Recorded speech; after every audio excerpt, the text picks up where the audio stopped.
नमस्कार बच्चों, एक बार फिर आप सभी का हार्दिक स्वागत है।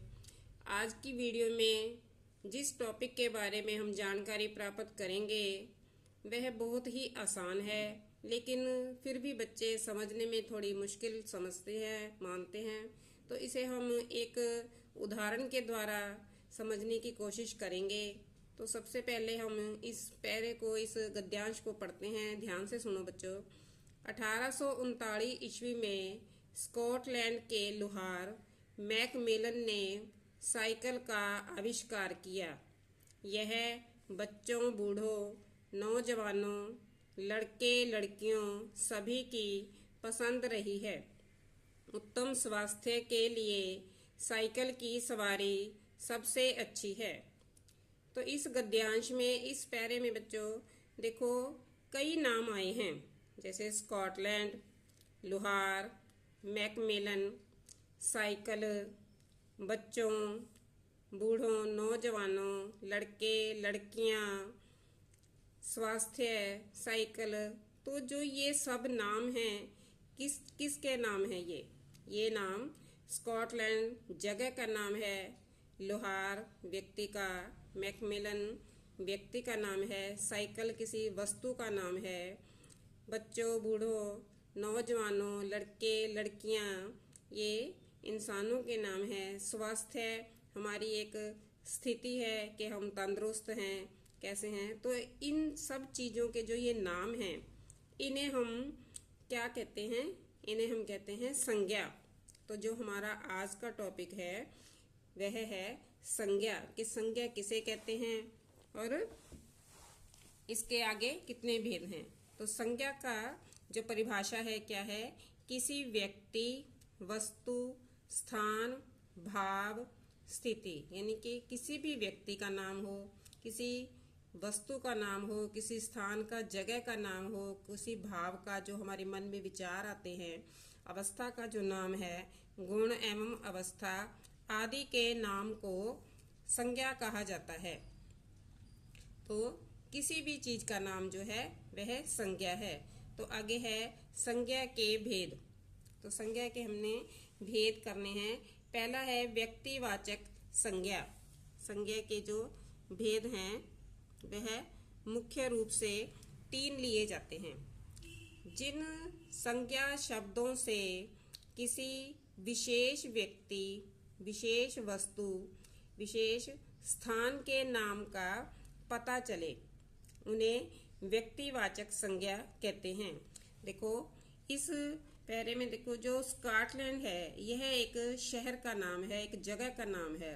तो इसी प्रकार जो मैकमिलन है यह एक व्यक्ति का नाम है। किस व्यक्ति का? जिसने साइकिल का आविष्कार किया, साइकिल की खोज की।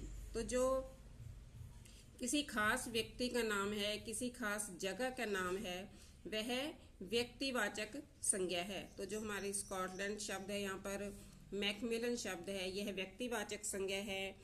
कोई गंगा है, यह हमारी एक खास नदी का नाम है। बनारस शहर का नाम है। भारत हमारा देश। लाला लाजपत राय। तो इस प्रकार किसी भी विशेष खास व्यक्ति, वस्तु और स्थान का जो नाम है वह हमारे व्यक्तिवाचक संज्ञा कहलाता है। आगे है जातिवाचक संज्ञा। जिन संज्ञा शब्दों से किसी व्यक्ति, वस्तु या स्थान की समस्त जाति का बोध हो, यानी कि एक शब्द से हमें उसकी संपूर्ण जाति का पता चले। जैसे यहाँ पर लुहार शब्द है, तो लुहार, मैकमिलन भी एक लुहार है, लेकिन कोई और भी लुहार हो सकता है। साइकिल, बच्चों, बूढ़ों, नौजवानों, लड़के लड़कियों, तो ये जो शब्द हैं, लड़के हैं, नौजवानों हैं, तो यह संपूर्ण अपने एक नौजवान कोई भी हो सकता है, तो उसके बारे में जानकारी दे रहे हैं। पुत्री, स्कूल, कोई भी स्कूल, फल आदि। तो इस प्रकार जिसके द्वारा हमें संपूर्ण जाति का पता लगे, तो वह क्या है? जातिवाचक संज्ञा। उसके आगे है भाववाचक संज्ञा। जिन संज्ञा शब्दों से किसी व्यक्ति या वस्तु के गुण, कोई अवस्था, भाव आदि का नाम प्रकट हो, आदि का पता चले तो उसे हम भाववाचक संज्ञा कहते हैं। जैसे यह वाक्य है, उत्तम स्वास्थ्य के लिए साइकिल की सवारी सबसे अच्छी है। तो जो स्वास्थ्य शब्द है वह एक अवस्था है कि हम तंदुरुस्त हैं, तो स्वास्थ्य शब्द भाववाचक संज्ञा है। ऐसे ही गर्मी, सर्दी, इसे हम महसूस करते हैं। बचपन, मिठास आदि, तो जो ये शब्द जिन्हें हम महसूस करते हैं, जो हमारे जिसका चित्र ना बनता हो, तो वह क्या आएगा, भाववाचक संज्ञा।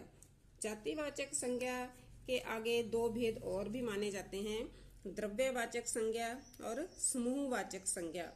तो जिस शब्द से किसी भी ठोस, द्रव, गैस, धातु, अधातु आदि पदार्थ का बोध हो उसे द्रव्यवाचक संज्ञा कहते हैं, जैसे पानी, लोहा आदि। और समूहवाचक संज्ञा जिस शब्द से किसी समूह या इकट्ठ का पता चले उसे समूहवाचक संज्ञा कहते हैं, जैसे मेला, परिवार आदि। उसके बाद में है बच्चों संज्ञा की पहचान।